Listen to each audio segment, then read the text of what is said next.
What's up and welcome back to the channel. You are listening to Ninja Knight. Make sure you like, share, subscribe, hit the notification bell up above for future uploads. Check out the links posted in the description down below to support the channel and consider joining the channel today. Thank you.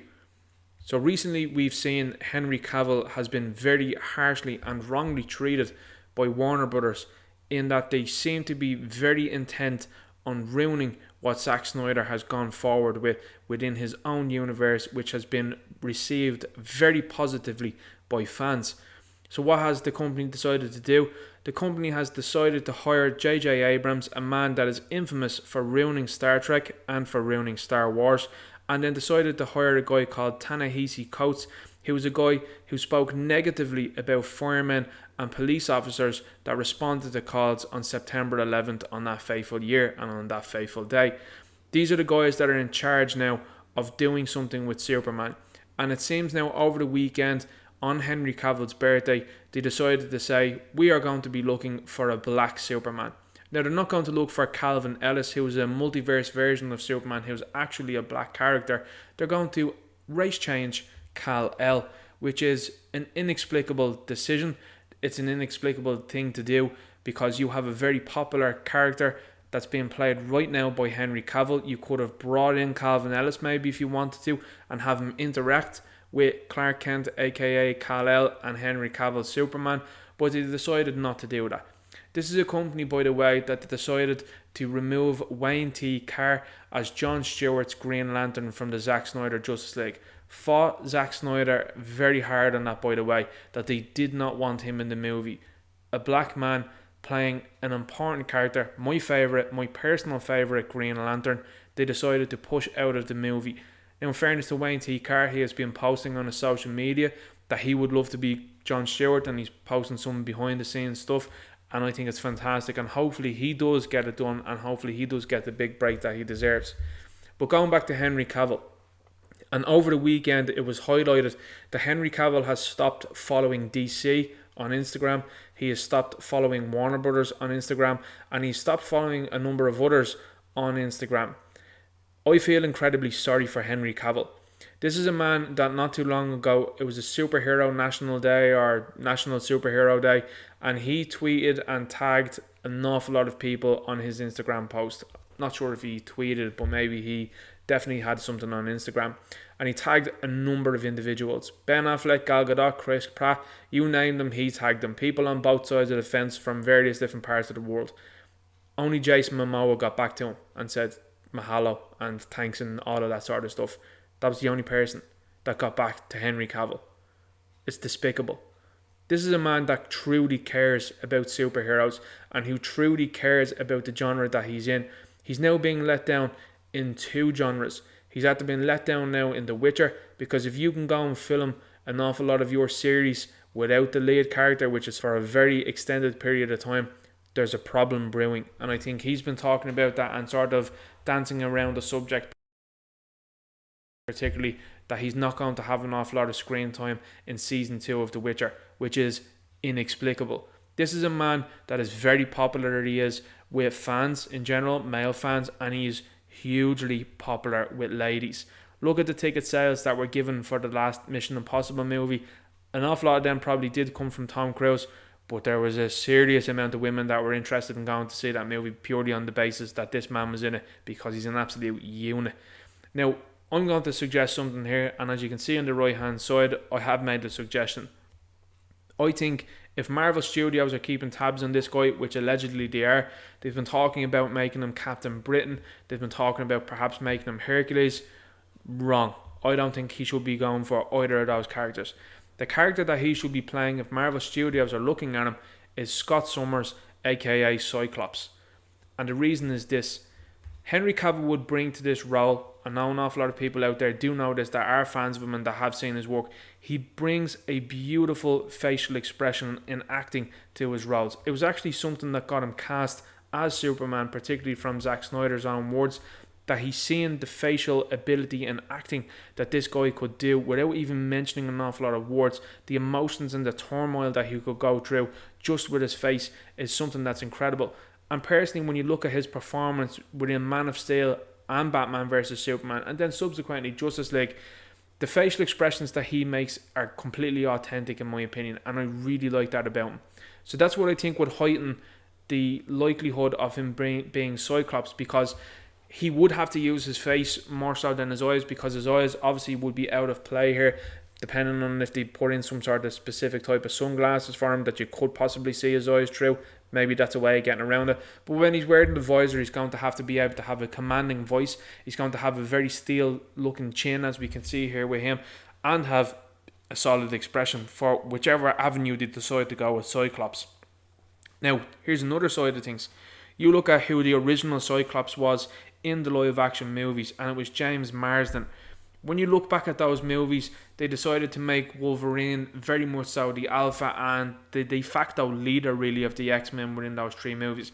It was something that I always didn't like, because Cyclops to me is the leader of the X-Men, and he should be unabashedly and unashamedly the leader of the X-Men. Even so far as the animated series, yes, him and Wolverine had their run-ins, but Wolverine still knew that this guy was leading the X-Men, and that if he wanted to put a whooping down on Wolverine, he was going to be able to do it. Now forget about what's been going on in Marvel Comics over the last couple of years, which is they tried to make this real weird relationship between Scott, Jean and Wolverine. It's a very odd thing that they're trying to do, but we all know what that's about, and that's a topic for another day. When you're looking at this though, I think that this fan art that has come out, and there's a couple of other fan art pieces that have him cast as Cyclops, I think it'd be a wonderful addition to the cast. What does make me kind of skeptical about this is some of the recent comments from Kevin Feige that has been WandaVision, well, we didn't want to have Doctor Strange in there because we didn't really want a white guy in there and we didn't want him being the saviour. This is very dark and dangerous territory that the MCU are going down. They decided to further this narrative with the Falcon and the Winter Soldier, which was absolutely woeful. There's one scene in that series where they talk about a black man not being able to wear the stars and stripes, conveniently forgetting that Don Cheadle's James Rhodes, aka War Machine, turned into Iron Patriot in Iron Man 3, who actually wore stars and stripes, and it was applauded by everybody in that movie, in particular the likes of the government and the media. He was wearing the stars and stripes. So to be so inconsistent is where the MCU is going to go. I have my own theory on that they based an awful lot of Infinity War and Endgame off of Zack Snyder's Justice League. There's some really interesting shots that are out there, particularly the likes of Thor going at Thanos with the axe. It's exactly the same way Ares goes at Darkseid with the axe, and you have it there. But I think this man would do wonderful and would be doing a wonderful job as Cyclops if they decided to select him. I think he would bring that manliness, that leadership, and that alpha male role to the X-Men that has been missing from it for an awful long time, particularly if you look back at James Marsden's Cyclops, and then recently as well Ty Sheridan's Cyclops, which was a very unsure version of Cyclops. In my X-Men movie and my MCU X-Men movie, I want my Cyclops to be the leader. I want him not to doubt himself. I want him to be the man that's able to step up and take the fight to the Brotherhood of Mutants. I think that this should be the casting choice that they make. Would Marvel treat him any better? It remains to be seen. It seems like they do have a good handle on treating actors right.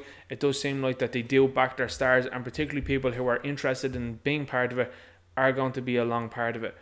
I've talked about it previously as my X-Men in the MCU. What I would do is I would have them as a seasoned team, and I would have them more or less be kind of like the Navy SEALs of the MCU. These guys do these kind of different operations and they're not seen and heard from, and it's only then maybe a cataclysmic event happens and they're out it and everyone knows, wait, these guys are existing now, what's going on, and then you can bring the narrative from there. I think what you need to do though is you need to have a strong leader of the X-Men, and I don't think you can look any further than Henry Cavill as Cyclops. If I was Marvel and the Marvel Studios gang right now, I'd be looking at making contact with them and saying, here's the offer on the table, you're the leader of the X-Men, we're going to frame the movies around you being the leader of the X-Men and being Xavier's right hand man to eventually take over the school as the headmaster of the school. And that's the way I would go with this. Henry Cavill's now 38.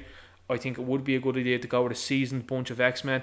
You could even create, and if this was what Marvel wanted to do, you could create brand new characters because they're all into this diversity and all this sort of stuff.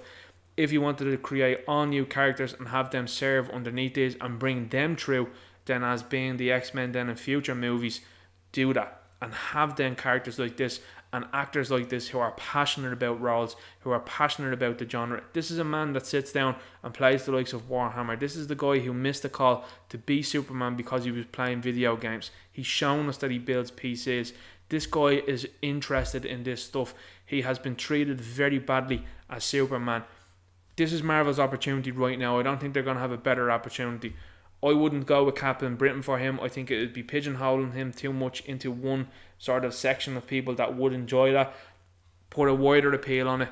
Make him Cyclops. Make him Scott Summers. It's an easy thing to do.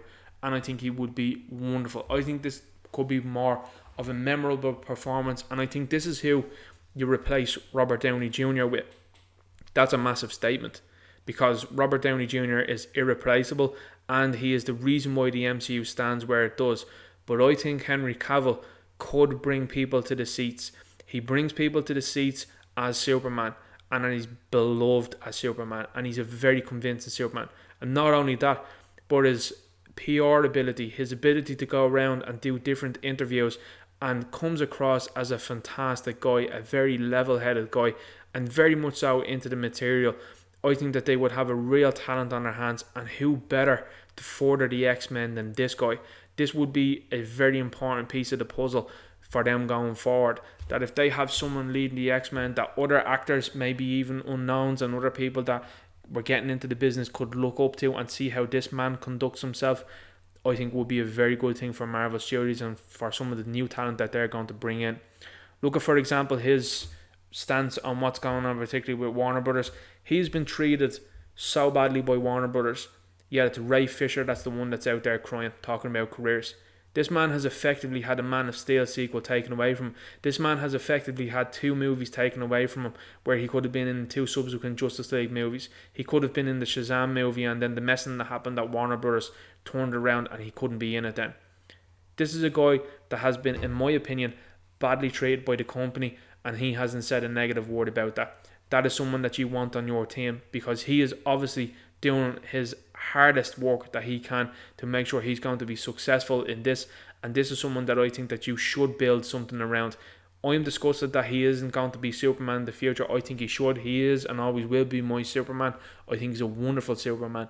But I do think that if Marvel were wise, what they would do is they would pick him up and say, you are our Scott Summers, you are our Cyclops, and you are going to be the future of the MCU, that the rest of the MCU characters can band around and that they can follow, because this guy is a leader, and I think his role as Superman has shown that. I think the way other actors and actresses within those shoots speak about him, the great PR that he has, the great way he's brought attention to The Witcher, it's something that nobody knew about nor had any interest in, but became a very viewable and very highly viewed situation and show. This guy is going to bring eyeballs then to the X-Men. The X-Men in itself, it's always going to bring people to it, but if you head it with someone like this, I think you're going to be looking at the real force then. And I think after what the MCU has done, which is take a massive stumble, they are going to need to pick themselves up somewhere. The best place they can do it is with X-Men. The best place that they can do it is with Cavill as Cyclops.